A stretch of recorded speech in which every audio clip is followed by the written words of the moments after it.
Have you decided you're definitely going to send National Guard troops to Chicago? I didn't say when, but the answer is, look, Chicago's very interesting because I watched Pritzker get up and say about, we don't need help, we're safe. But 2 weeks ago, they had 6 people murdered, and they had 24 people hit by bullets. Last week, as you know, it was 7 people, 24 people hit, and 7 people died. And then over the last 2 days, that was the crown jewel. They had, I guess, 9 or 10 killed, and 50 hit with bullets. And you have this governor get up, who's a terrible governor. Probably he and Gavin Newsom would be probably the 2 worst and most naive. They're naive.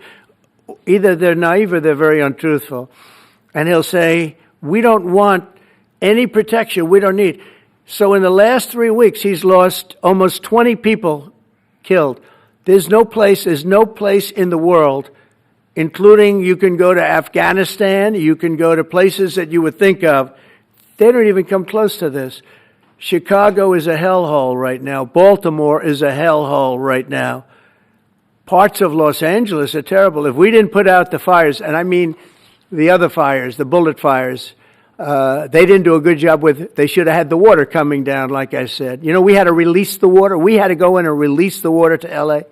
It's so badly run. But if I didn't send the National Guard into Los Angeles, I would be making an announcement today. I'd be talking about Huntsville, and I'd simultaneously be saying, by the way, the Olympics is not coming to Los Angeles. If we didn't do that, and even the sheriff, the top law enforcement person in Los Angeles said, we could not have handled it without them.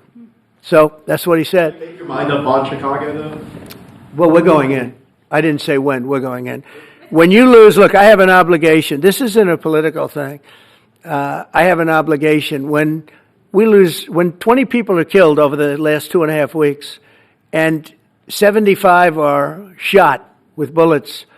So let me tell you a little story about a place called D.C., District of Columbia, right here where we are. It's now a safe zone. We have no crime.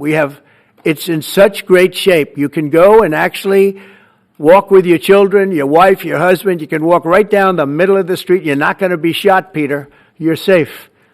Everyone likes you anyway. They probably wouldn't do it. But it's so dangerous. And there are people in this audience that you've suffered greatly. There are people in this audience that have been mugged and hurt badly, and they don't want to talk about it. Maybe you were very brave in talking about it. You made quite an impression on a lot of people. I appreciate it. But there were other people in this room that have been hurt very badly just walking down the street in D.C. Washington, D.C. is a safe zone right now. It's a safe city. The restaurants are open. They're booming. You can't get a restaurant. New restaurants are announcing that they're going to be open. This took place in 12 days. Now it's 15 days, but 3 days ago it became what's known as a safe zone. It's a safe city. And this city was really bad. Really, really bad. We took 1,600 people out, hardcore criminals that will not be coming back anytime soon. And we're very proud of it.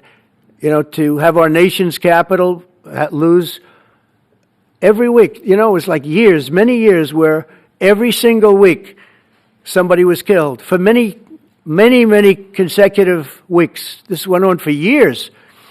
And then we had, last week it was announced that nobody was killed last week. And I made that announcement in front of a very distinguished leader of a country.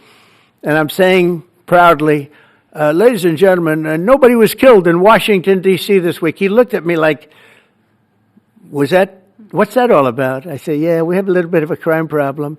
And we don't have a crime problem in Washington anymore. And the mayor has been very helpful, and the police commission has been very helpful, and it's been a great team. And I would love to have Governor Pritzker call me. I'd gain respect for him and say, we do have a problem, and we'd love you to send in the troops, because you know what? The people, they have to be protected. I saw today on one of your networks, not a friendly network, really the opposite, I would say, very unfriendly network. And they interviewed about 12 people on this morning. Most of them were African American, who were black. and they were saying, please, please, please let the president send in. These were people from Chicago. Please, we need help. We need help. We can't walk outside. We're petrified. If the governor of Illinois would call me up, I would love to do it. Now, we're going to do it anyway. We have the right to do it because I have an obligation to protect this country.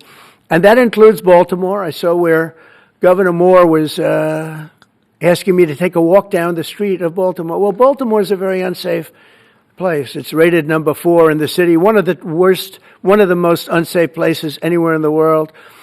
But, you know, we took care. This was a beautiful thing that happened in Washington because we showed that it could be done. And this wasn't just sending big, strong guys, and they are big and they are strong. You know, we had a great decision from the Supreme Court that had to do with sort of talent. It had to do with you are put down based on merit. You can hire based on merit.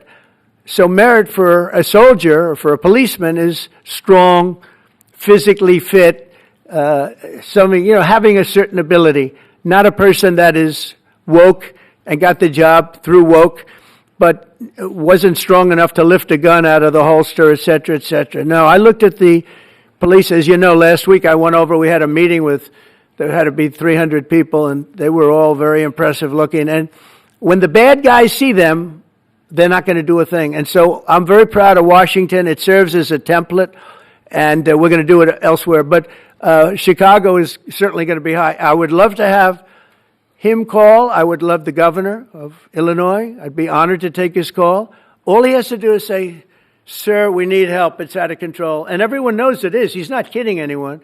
I would love to have, I would say, Governor Moore call, because I watched him over the weekend trying to explain that Baltimore, what they need is housing.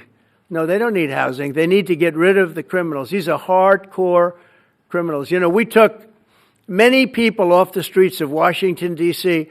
They're hardcore. They're not going to be good. In 10 years, in 20 years, in 2 years, they're going to be criminals. They were born to be criminals, frankly. They were born to be criminals, and they're tough and mean, and they'll cut your throat, and they won't even think about it the next day. They won't even remember that they did it.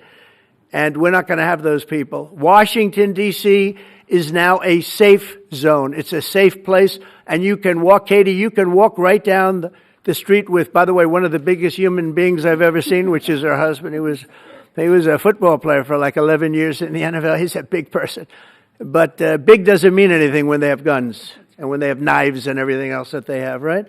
But you can walk right down the street, even by yourself, and you're totally safe. Washington, D.C. is a great thing. Yes, ma'am, please.